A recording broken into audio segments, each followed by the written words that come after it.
Assalamualaikum warahmatullahi wabarakatuh. Ada beberapa soal terbaru yang belum dibahas di TPS 2022 ini. Mau tahu? Simak terus 4 soal ini. Kita mulai dari yang pertama. Ini soal yang pertama. Kalau dilihat dari grafik ini, sepertinya teman-teman, oh ini seperti yang dulu. Coba baca dulu lah. Oke, tahu bedanya? Oke, kita cek sekarang. Kita diskusikan bersama. Hubungan gaya F yang bekerja pada benda bermassa 4 kg terhadap waktu. Gayanya, grafiknya adalah gaya terhadap waktu, bukan kecepatan terhadap waktu ya. Selama gaya itu bekerja pada benda ditunjukkan pada gambar ini. Oke ya, bila benda mula-mula diam, oke, V0 nya dia berarti 0 diam, maka energi kinetik setelah 9 detik. Nah, yang ditanyakan adalah tentang energi kinetik. Bagaimanakah? Di sini ingat ada F, ada T, bukan ada V sama T ya. Beda kan? Nah, sekarang bagaimana cara menyelesaikan ini? Oke, teman-teman bisa pakai alur berpikir bahwa energi kinetik itu adalah setengah mv kuadrat. Nah, PR-nya adalah mencari F sampai mencari V di detik ke-9. Nah, kalau pakai persamaan hukum Newton akan lama. Nah, bagaimanakah hubungan ini? Oke, kalau ada F sama D, ada T, berarti dia pasti ngomong masalah impuls.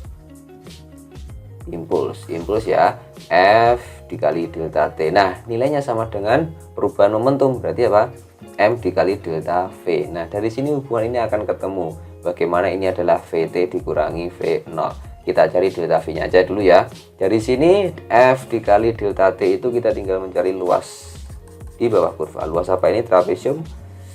Kalau gampang-gampangannya kan ini adalah 4 dikali 5 berarti 20. Yang sini adalah berapa? Setengah dikali 4 dikali 4 juga. Berarti berapa ini? 8. Berarti 28. Ini adalah 28. Simpel kan? M-nya berapa tadi? M-nya 4. Masukin aja 4, berarti delta V-nya sama dengan 7. Nah, padahal delta V adalah VT dikurangi V0, di mana V0-nya adalah 0, berarti VT sudah ketemu sama dengan ya 7 ini kan gitu. Ketika VT sudah ketemu, maka kita tinggal mencari ini. Set. Energi kinetiknya berarti setengah, M-nya adalah 4 dikali VT-nya 7 kuadrat. Ini berapa? 2 kali 40, 9 ketemu 98 Joule. Yang jawabannya adalah C. Simpel kan? Oke, mau lagi? Simak terus ke soal yang kedua, guys. Ini soal yang kedua, dan sepertinya teman-teman pasti belum pernah ya ini ya. Nah, tapi ini sama topiknya dengan yang kemarin-kemarin. Kita ditanyakan tentang bagaimana terjadi induksi magnet sehingga menghasilkan gaya dan seterusnya. Oke ya, kita cek aja bagaimana soalnya. Sebuah partikel bermassa M, jadi ada masanya M, bermuatannya Hi, mula-mula di titik A di atas permukaan meja. Oke ya, kemarin kan juga ada meja-meja. Oke, ternyata yang sekarang beda lagi. Pada ruang di atas permukaan meja itu terdapat medan magnet seragam berarah vertikal ke bawah. Oke, medan magnetnya berarti ada arah vertikal ke bawah. Di sini ada B ke bawah ya. Oke, pada saat T0 partikel diberi kecepatan awal dengan komponen vertikal U0, ini U0 ya, U0, vertikalnya adalah U0, kemudian arah mendatarnya adalah V0, arah mendatarnya adalah V0. Oke, ini ya, kita simpan dulu ini. Kemudian akibatnya partikel akan bergerak dengan lintasan berupa spiral kayak gini. Kalau kemarin ditanyakan bagaimana lintasannya, spiral kan gitu ya.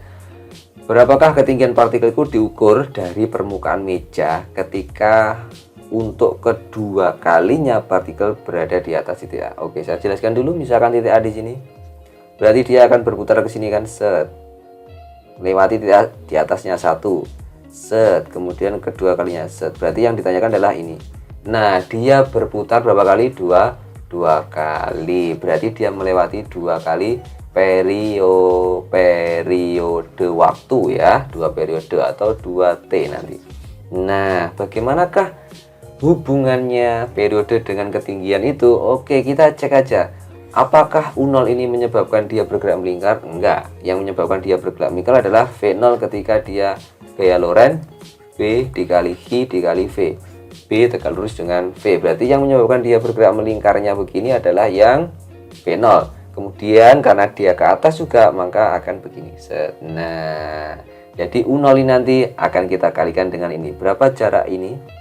Katakanlah ini delta Y, maka delta Y itu sama dengan U0 dikali 2T. Gitu aja, U0 dikali 2T. Kita tinggal nyari bagaimanakah T-nya. T-nya dari efeknya gerak melingkar itu gaya Lorentz lah yang menyebabkan dia bergerak melingkar. M, V, V kuadrat per R, di mana F Lorentz itu sama dengan B I dikali V sama dengan M dikali V kuadrat per R. Gampang kan sebenarnya? Oke, V nya dicoret aja, set. Tinggal kita punya apa ini? Oke, V per R. Biarin aja di sini, M nya pindah ke sini jadi apa? B dikali I per M. Oke, V per R itu sama dengan apa? Omega. Omega sama dengan 2pi per T. Lah kita punya kan? Berarti kita punya apa? B I per M sama dengan 2pi per T. Set. T nya berarti ketemu? Iya, pindah ruas saja. 2pi M per B dikali I. Udah, ini kita tinggal masukkan aja ke sini. Set. Berarti delta Y-nya U0 dikali 2 dikali 2pi M per B dikali I. Ketemunya ini adalah 4. Berarti 4 MP per IB U0 lah, yang D udah ketemu deh. Mantap ya. Oke ya, kita gas lagi ke soal yang ketiga. Oke, ini soal yang ketiga. Bagaimanakah teman-teman? Apakah sudah bisa dibaca aja dulu di pause? Sudah pernah ketemu soal ini?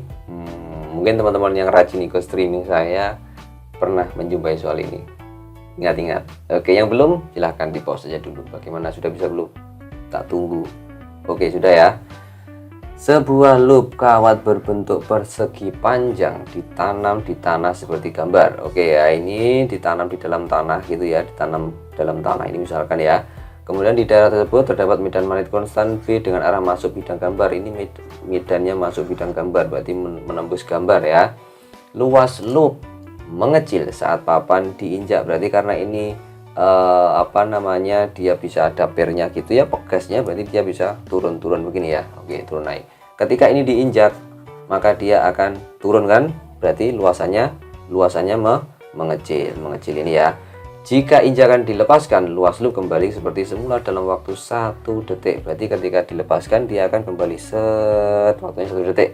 Arah medan induksi dalam loop selama rentang waktu 1 detik tersebut adalah berapa? Arah medan magnet induksi. Nah, berarti selama dia diinjak, dia akan turun. Oke ya, turun. Berarti di sini ya. Jadi di sini, katakanlah di sini set. Nah, ini jadi di sini kan. Oke. Nah, luasannya misalkan kita ambil posisi awalnya ini, di kondisi awal ini luasannya adalah A. Ketika dilepas dia naik set, luasannya jadi bertambah sebesar delta A. Bertambah berkurang? Bertambah, delta A-nya positif. Oke ya. Karena delta A-nya positif, maka kita ingat-ingat yang menyebabkan adanya GGL induksi adalah minus N delta P per delta T. Nah, ini adalah bisa B dikali delta A. Nah, kalau delta A-nya positif, maka fluknya juga akan positif. Kalau fluknya positif, kita ingat-ingat di sini ada min M, hukum Lenz gimana bilangnya? Dia akan menghasilkan perubahan GGL induksi, perubahan fluk magnetik akan menyebabkan GGL induksi yang membangkitkan arus induksi dengan menghasilkan medan induksi yang berlawanan dengan medan penyebabnya. Berarti dia punya luasan sebesar A, jadi delta A, fluknya adalah sebesar B dikali A, dan A-nya bertambah sebesar delta A, maka harus ada medan induksi yang melawan arah perubahan itu. Berarti arahnya adalah keluar bidang. B-nya keluar bidang, gitu aja. Oke. Kalau delta A-nya nanti negatif, berarti arah B-nya pasti searah dengan arah medan awalnya. Misalkan ini dari atas yang ditanyakan adalah apa tadi? Ketika sebelum diinjak kemudian diinjak, berarti kan A-nya turun. Kalau A-nya turun, delta fluknya jadi negatif, maka medannya akan mengarah searah ke arah awalnya, berarti masuk bidang gambar. Oke. Jadi kita sudah tahu ini keluar bidang gambar. Adakah keluar bidang gambar? Yang B. Oke ya. Begitu aja kok. Simpel. Lanjut ke soal yang keempat. Ini soal yang keempat, dan ini topiknya kayaknya favorit banget ya, banyak modifikasinya loh ini ya, tentang foto listrik ya. Kemarin tuh ada garis gambar, ada grafiknya gitu ya. Permukaan sebuah lempeng logam disinari seberkas sinar dengan panjang gelombang ini. Oke, elektron dari permukaan logam berhamburan keluar lempeng logam sehingga dibutuhkan potensial nanti. Oke, potensial nanti berarti energi kinetik yang satuannya EV ya. Oke, untuk menghentikannya Agar elektron yang keluar dari logam tersebut memiliki potensial yang sebesar ini, maka panjang gelombangnya, berarti kita ada dua kondisi. Kondisi yang pertama itu jika dia punya lambda sekian, lambda 1625 nanometer, dia butuh potensial henti, V hentinya, V stop gitu aja, Vs itu sebesar berapa? 0,75. Nah, kalau sekarang di kondisi kedua, dia pengen punya potensial stopnya tahu sebesar berapa ini, 1,25 volt, maka lambda 2 nya itu berapa? Oke ya, berarti dari kedua kondisi ini yang sama adalah sifat bahannya.